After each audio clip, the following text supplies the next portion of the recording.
Foi. Só pode gravar por 2 horas. Mas continuamos a gravação. O foco dessa cidade prescritiva é na solução de problemas em detrimento da análise da origem desses problemas. E aí me lembra muito, mais uma vez, um 746, né, que é o que eu venho analisando no âmbito da cidade do Rio de Janeiro, que aponta para uma necessidade. Você, ao demandar um serviço através de um 746, é uma relação muito problema-solução, né? Mas ainda não existe, né, o foco no real motivo que levou a população a solicitar um determinado serviço, né? Uma análise mais conjuntural daquilo, no sentido de mitigar o problema mais do que simplesmente solucionar de modo focal. Do outro lado, o Richard Sennett aponta para uma cidade coordenativa, né? Primeiro, que é uma cidade aberta, cujo foco dessa cidade inteligente, desse uso de dados, está nas pessoas, né? Do qual o exemplo mais preponderante vem sendo a cidade de Barcelona, principalmente a partir da sua última gestão, né? Que tenta, a partir até da proposta e do trabalho da Francisca Bria, utilizar esses dados focado nas pessoas. A função, por exemplo, portanto, da cidade inteligente coordenativa é literalmente coordenar. E coordenar implica considerar os distintos jogos de interesse e, consequentemente, coordenar os conflitos inerentes à vida humana em sociedade. A cidade inteligente coordenativa, portanto, ela é democrática, focando no uso do dado do cidadão para o cidadão. Né? É literalmente partir da perspectiva de que, se eu estou usando dados do cidadão, eu preciso entregar ao cidadão. O que não significa desprezar o papel das empresas de tecnologia. Mas uma coisa é não desprezar o papel, outra coisa é focar nas empresas de tecnologia. Se o modelo prescritivo foca nas empresas de tecnologia que vão extrair valor a partir do uso de dados, o modelo coordenativo ele foca nas pessoas, utilizando todo o potencial das tecnologias, mas não desconsiderando, obviamente, o papel implícito de lógicas tecnopolíticas que envolvem uma série que envolvem, consequentemente, o uso de tecnologias no tecido social. Portanto, reconhecer essa grande caixa preta desse grande avião que é a cidade inteligente, reconhecendo os diferentes conflitos de interesse, e não só reconhecendo os diferentes conflitos de interesse, mas também trabalhando no sentido de equalizar, né? Porque também não é desconsiderar o papel das empresas, né? É também pensar como esse uso de tecnologia pode contribuir, consequentemente, para uma outra cidade, uma cidade que de fato preconize o direito à cidade, o direito à cidade no sentido mais pleno. Uma perspectiva que aparentemente é utópica, mas que vem ganhando espaço nas diferentes leituras da cidade inteligente. E aí volto a citar o caso do uso de aplicativos por diferentes movimentos sociais, né, como o caso do Cocozap aqui na Maré. Tem um outro aplicativo que é, se eu não me engano, Onde Tem Tiro, né, justamente como uma forma de orientar a população para não ir para lugares onde estão havendo conflitos entre poderes paralelos, enfim. Então você tem aí uma série de possibilidades de uso de tecnologias que, ao questionar o papel das empresas de tecnologia, também conseguem utilizar de outras formas a tecnologia. E aí, para concluir, volto a dizer, não se trata de negar o papel que a tecnologia tem no tecido social, mas sim de questionar até que ponto esse uso vem sendo proveitoso para o cidadão ou para a empresa. E se está sendo proveitoso apenas para a empresa, a gente precisa questionar. Afinal de contas, são os nossos dados. É a nossa vida que está em jogo. É literalmente o nosso modelo comportamental que está em jogo. Então é fundamental a gente partir desse questionamento até para propor outros caminhos de análise. Então, tecnopolítica e território é literalmente pensar que toda tecnologia tem uma dimensão política. Ao ter uma dimensão política, automaticamente implica poder. E pensar o território é pensar poder. O território, há alguns séculos atrás, algumas décadas atrás, não tinha o papel das tecnologias digitais e informáticas de forma tão preponderante. Hoje, nós temos que pensar o território a partir do uso dessas tecnologias. Mas se estamos pensando no território, as relações de poder e reconhecendo que a tecnologia tem política, a gente precisa pensar essas redes. Emerson. Boa noite, professor. Tudo bem? Boa noite aos amigos, os colegas. Então, isso daí que significa aquela pergunta que o professor fez no último trabalho sobre o sentido da política e se ela é aberta ou fechada, né? Sim. Das plataformas que nós utilizaríamos no trabalho, no nosso TCC. Uhum. Então, é esse aberto e fechado que ele quer dizer, né? Sim, até então, nenhum texto que ele tinha passado falava dessa forma aí que o senhor está explicando, né? Eu fiquei meio que em dúvida. Mas agora esclareceu? Pô, esclareceu muito, né? Eu estava agoniado para poder querer saber o que significava isso, para poder responder lá. Eu acabei respondendo, não tem nada a ver com isso daí, cara. Mas, vamos, agora eu já sei o que significa. O aberto é focado no ser humano, né? E ao ser aberto, é literalmente aberto do ponto de vista empresarial, né? A gente entender quem são quais são essas redes, né, que envolvem a produção da cidade. E aí, fazendo um adendo, né, trazendo um pouco para a perspectiva como foi posto do planejamento rural, é também fundamental, tá? Porque se fala muito sobre tecnologias no tecido urbano e nós esquecemos, né, muitas das vezes, do tecido rural, onde as tecnologias têm um papel fundamental. O agronegócio hoje sem tecnologia e sem essas tecnologias inteligentes não é nada, gente. Me lembra um caso, né, já indo para o fim dessa aula, em 2009 teve uma feira do agronegócio em Barreiras, no oeste da Bahia. Né? E eu me lembro que eu assistia Globo Rural, tá? Acordava, não tinha muito o que ver, né, na TV, eu ia lá assistir o Globo Rural. E estavam falando justamente dessa feira do agronegócio em Barreiras, onde à época tinha uma colheitadeira super tecnológica, né? À época não se utilizava o termo inteligente, né? Uma colheitadeira super autônoma, onde a partir de comandos você colhia na sua plantação de forma muito mais rápida, de forma muito mais autônoma, enfim. Estamos falando de 2009. Hoje as tecnologias já avançaram de forma absurda, né? E avançam também no meio rural. E a gente precisa questionar quem usa essas tecnologias e pensar do outro lado, né, formas de contribuir para diferentes grupos sociais se apropriarem dessas tecnologias.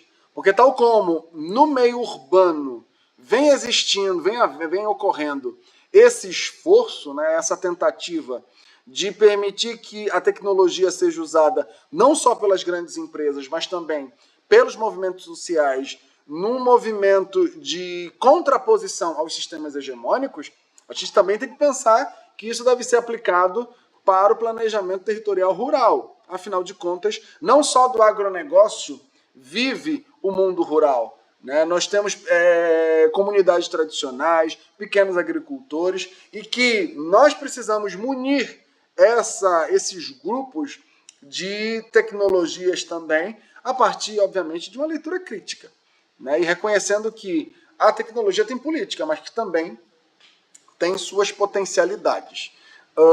E me lembra, para concluir, mais uma vez, a professora Ana Clara Torres Ribeiro, que na disciplina Sociologia das Técnicas ela disse algo que eu nunca esqueci.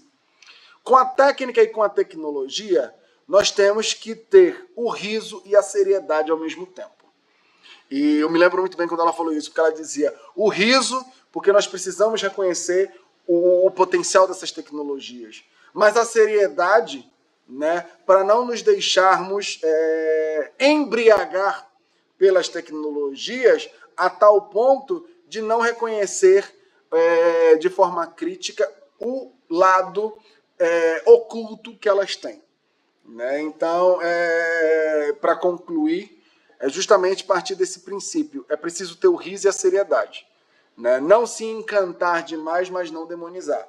Não sermos nem tecnofóbicos, né? A partir de uma perspectiva de negar as tecnologias, e hoje as tecnologias digitais, mas ao mesmo tempo não entrar numa tecnofilia, isto é, numa adesão acrítica às tecnologias. Emerson. Como o senhor está falando, né?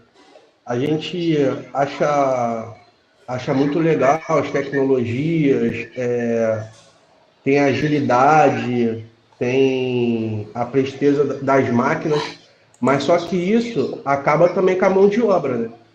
As pessoas acabam perdendo empregos.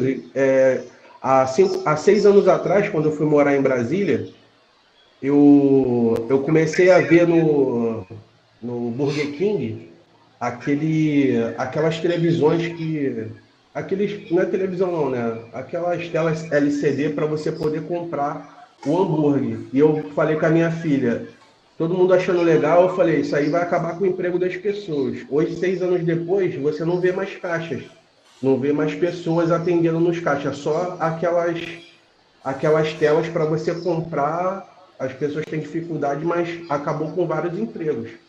Então, como o senhor falou, a gente acha legal, pô, é uma inovação, tem agilidade, mas em contrapartida está acabando com a mão de obra do ser humano. E aí eu faço uma adendo, porque eu não pensaria nem tanto só que está acabando com a mão de obra, mas está exigindo uma adaptação que muitas das vezes a sociedade talvez não estaria disposta a isso. E aí eu sugiro que vocês leiam um livro chamado A Quarta Revolução Industrial, do Klaus Schwab, que é um dos mentores do Fórum de Davos, e ele, no final desse livro, aponta uma série de empregos, de funções, de profissões que vão se tornar, né, e aí eu estou falando de 2016, mas vão se tornar, a partir de então, obsoletas. E a previsão dele era que até 2025 aquelas profissões se tornassem bastante obsoletas. Né? E ele faz uma lista disso, e aí não vamos desconsiderar o peso que o Fórum de Davos tem, enfim. Então, exige, obviamente, uma atualização constante da sociedade, da população para o mundo do trabalho. Né? Isso eu concordo contigo, mas também pensar como a população vem criando estratégias, né, como forma de enfrentar esse desafio, que é o desafio das tecnologias. É o riso e a seriedade, é não ser nem tecnofóbico, nem aderir a uma tecnofilia acrítica. Né? E aí, para concluir, trata-se de uma perspectiva tecnológica holística, que reconheça o riso e a seriedade, a debilidade e a potencialidade, e ver como tudo isso forma uma totalidade. Uma totalidade que tem possibilidade de ser apropriada pela sociedade de outras formas, o que exige uma leitura crítica. Enfim. Qual o nome do autor, professor? Qual o nome do autor? Do livro Quarta Revolução Industrial? Klaus Schwab. E o nome do livro é A Quarta Revolução Industrial, tá? Ele é um dos mentores do Fórum de Davos.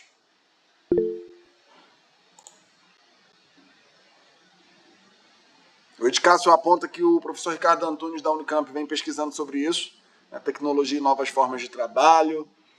Enfim, tem muitas coisas que a gente precisa pensar. O André Schilling, o determinismo tecnológico não se enfrenta com estoicismo, mas com ferramentas livres que empoderam os invisíveis. Sim, é o caso, como eu disse, do Cocozap, do Meu Corre, entre outros aplicativos por aí.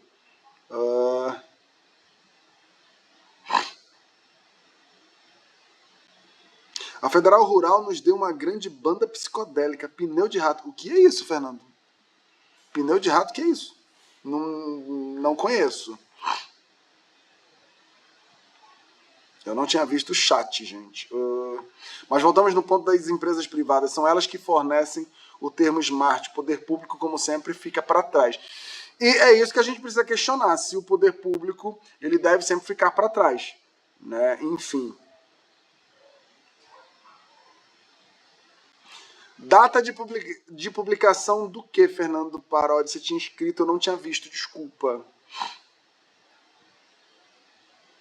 A cidade de El Ain, que está sendo construída na Arábia Saudita, sim, é um dos projetos não só audaciosos, mas que questionam, né, um novo modelo de urbanização. Como é a declividade das áreas não assistidas pelas bicicletas de uso compartilhado? Não se trata só uma questão, no caso aqui da cidade do Rio de Janeiro, da declividade, tá? Tem outros estudos que apontam... E essa seletividade espacial, né? Porque, por exemplo, na Zona Norte mais popular, em Madureira tem, né, bicicleta compartilhada, mas é dentro do Parque Madureira. Né? Ou seja, você só pode utilizar a partir de uso recreativo. Né? Enfim. O Luiz Fernandes diz que particularmente prefere fornecer os dados para uma empresa privada do que para setores públicos. Eles não sabem o que fazer com o nosso dinheiro. Imagina com os nossos... não é não, né? São.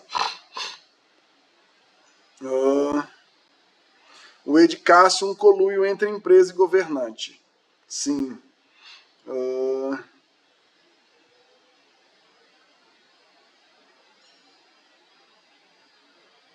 Data de publicação dos mapas impressos de ruas e logradouros. Data de publicação de que mapas impressos de ruas e logradouros? Não entendi.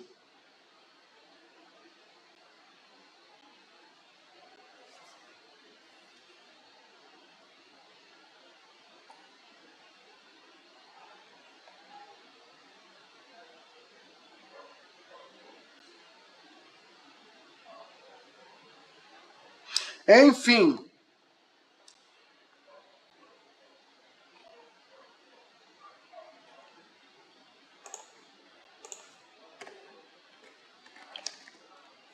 Alguém tem mais alguma coisa a comentar?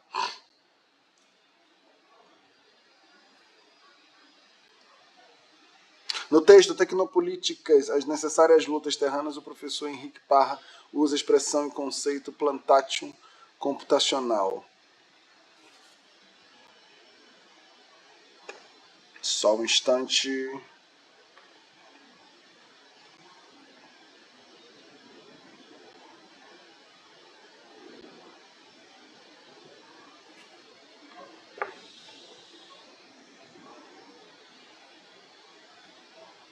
O que mais?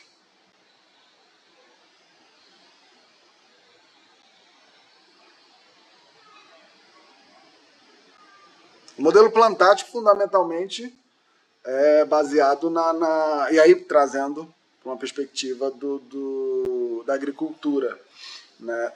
Na monocultura, exportação de produtos, e aí a gente pode pensar nesse plantátil computacional bastante no uso, né, a partir da extração desses dados por grandes empresas, né, as Big Techs. Então, plantátil comunicacional, à semelhança do que seria esse sistema Plantation, né, desses grandes latifúndios, que hoje essas grandes empresas, à semelhança do que seria a economia, o sistema de produção Plantation, utiliza essas ferramentas tecnológicas dessas big techs, né, que funcionam como esses grandes latifúndios, enfim. O que mais, gente?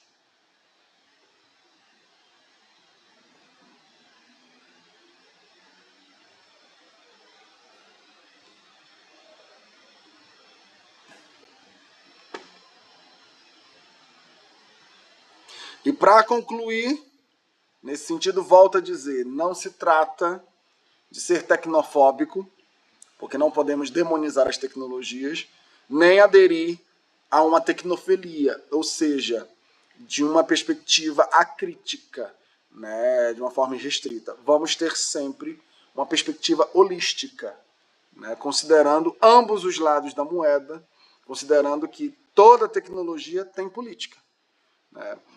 E ao ter política, implica, obviamente, numa relação entre seres humanos, entre jogos de interesse, e que é fundamental para a gente pensar o território. E aí, como já faltam só 9 minutos para as 10, né, depois dessas 2 horas e meia, porque eram para ser 3 horas de aula, se alguém ainda tiver mais algo a comentar, o que acharam da aula também, tá, gente?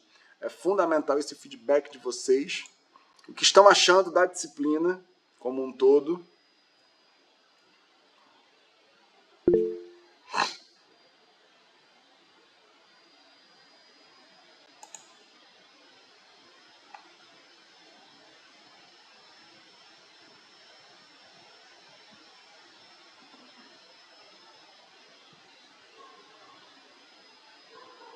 Ok.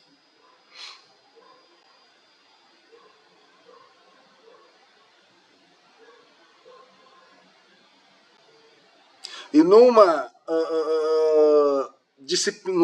curso, vai ser disponibilizado os slides.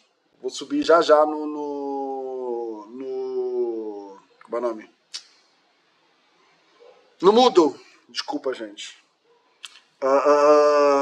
E numa disciplina, num curso sobre geoprocessamento, volto a dizer que é inovador, né, quando nós consideramos essa disciplina tecnopolítica e território, né, que é inclusive tirar o geoprocessamento dessa perspectiva meramente de representação de dados, de uso de dados, de mapeamento de dados, enfim.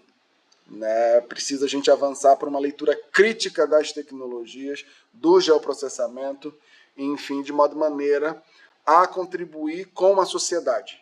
Né, é a tecnologia da sociedade para a sociedade. É o dado da sociedade para contribuir com a sociedade. Tá ok? Boa noite a todos e todas. Nos vemos na sexta semana. Lembrem que vamos ter uma outra aula. Tá, gente? Sim, obrigado, Érica. Eu vou considerar isso, vou falar até com o professor André, porque ele que foi o professor que construiu o material didático, né? E é fundamental essa contribuição de vocês, esse feedback de vocês. Obrigado, tá, gente? E qualquer outra coisa, podem mandar mensagem no Moodle. Fiquem atentos, por favor, às mensagens do Moodle, né? Que a gente manda a tudo que a gente publica no Moodle, tá bom? Um abraço a todos, boa noite, bom trabalho e vamos ter esse sentido crítico sobre as geotecnologias. E só fazendo um adendo, tá, gente? Aqui uma propaganda, vai ter um evento que se chama SIGSI, né, que é o Simpósio Internacional sobre Inovação e Território, né, que vai acontecer no segundo semestre. Então fiquem atentos a isso, é do grupo da professora Ana Fernandes, da Universidade Federal de Pernambuco, e que justamente traz essa reflexão sobre essa perspectiva crítica. Deixa eu pegar aqui para vocês agora. SIGSI. E aí eu já coloco aqui no chat.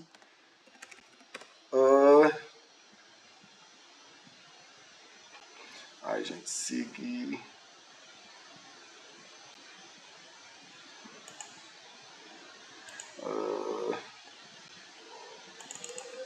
Só um instante, gente. SIG.